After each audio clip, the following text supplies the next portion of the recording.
Assalamualaikum warahmatullahi wabarakatuh. Halo anak-anak, apa kabar kalian? Semoga kalian dalam keadaan sehat walafiat. Kita bertemu lagi dengan saya, Ibu Nur, dalam mata pelajaran Bahasa Indonesia. Materi yang akan kalian pelajari kali ini adalah teks hasil laporan observasi. Sebelum Ibu menjelaskan apa itu teks laporan hasil observasi, silakan kalian simak baik-baik video berikut ini.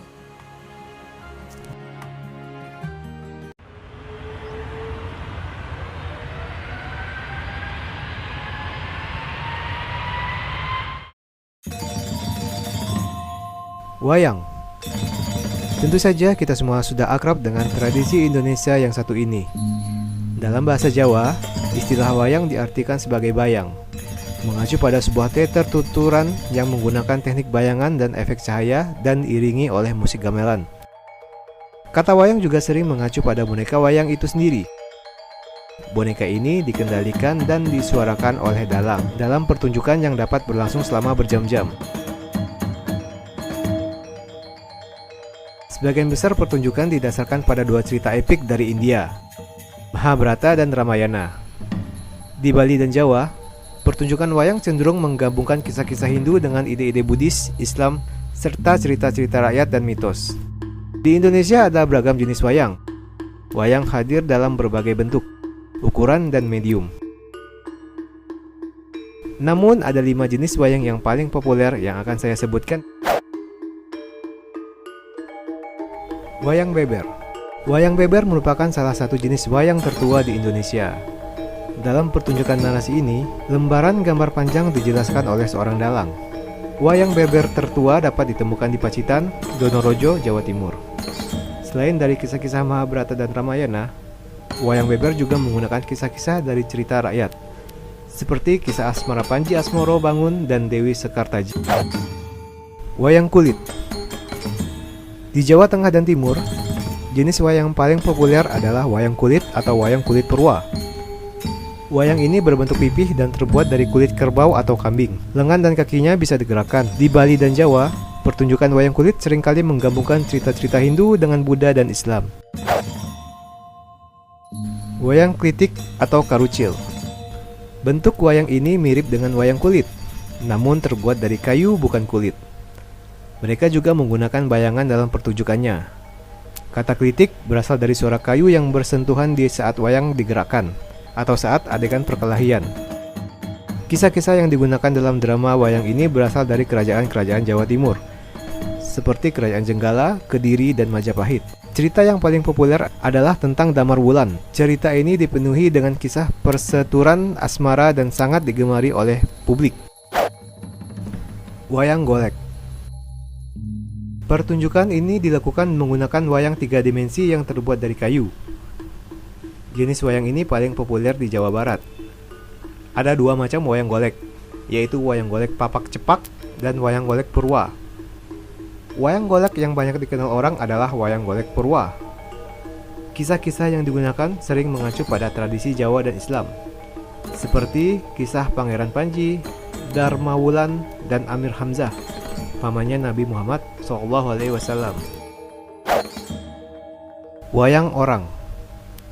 Jenis wayang ini adalah sebuah drama tari yang menggunakan manusia untuk memerankan tokoh-tokoh yang didasarkan pada kisah-kisah wayang tradisional. Cerita yang sering digunakan adalah Semaradahana. Awalnya, wayang orang dipertunjukkan sebagai hiburan para bangsawan, namun kini menyebar menjadi bentuk kesenian populer. Itulah 5 jenis wayang yang paling populer di Indonesia. Jangan lupa subscribe, like, dan komen video ini. Terima kasih sudah menonton. Sampai jumpa. Setelah mengamati video jenis wayang tersebut, kalian tentu lebih paham jenis-jenis wayang. Dari kegiatan tersebut, kalian sudah melakukan pengamatan dan observasi. Lalu, apa yang dimaksud dengan teks observasi?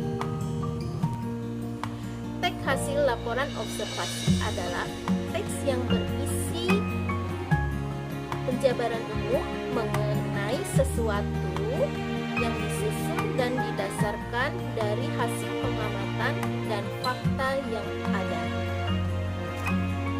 Lalu, apa sih perbedaan teks laporan hasil observasi dan deskriptif? Misalnya, jika kalian memiliki kucing di rumah, jika kalian akan membuat teks deskripsi, kalian hanya akan melihat kucing tersebut. Tetapi jika kalian akan membuat teks hasil laporan observasi, kalian akan melihat kucing tersebut secara umum. Bisa dilihat di layar. Contoh deskripsi. Kucing saya bernama Jerry. Dia adalah kucing yang sangat penurut. Bulunya halus dan juga berwarna putih. Jika kalian akan menuliskan teks laporan hasil observasi, maka hasilnya akan seperti ini. Kucing adalah hewan jenis mamalia karnivora dari keluarga Felidae. Nama ilmiah kucing adalah Felis catus atau Felis silvestris catus.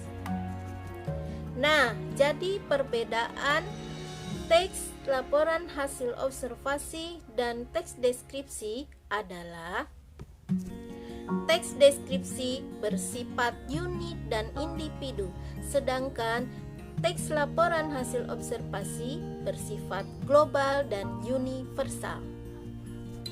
Selanjutnya, ciri-ciri teks hasil laporan observasi.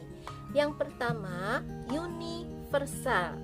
Artinya, laporan teks hasil observasi bersifat umum. Yang kedua, yaitu objektif. Penulis harus menulis teks laporan hasil observasi secara keadaan atau nyata. Yang ketiga adalah fakta. Menulis laporan hasil observasi harus secara nyata atau bukan dari hasil pengarang. Yang keempat adalah spesifik. Penulis harus menggambarkan sesuatu hal secara jelas. Yang kelima, teks laporan hasil observasi harus ditulis secara lengkap.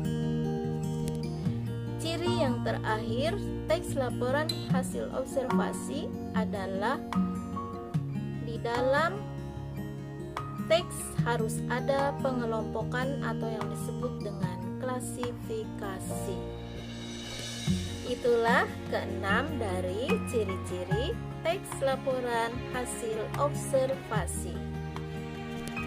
Selanjutnya, kita akan membahas struktur laporan hasil observasi.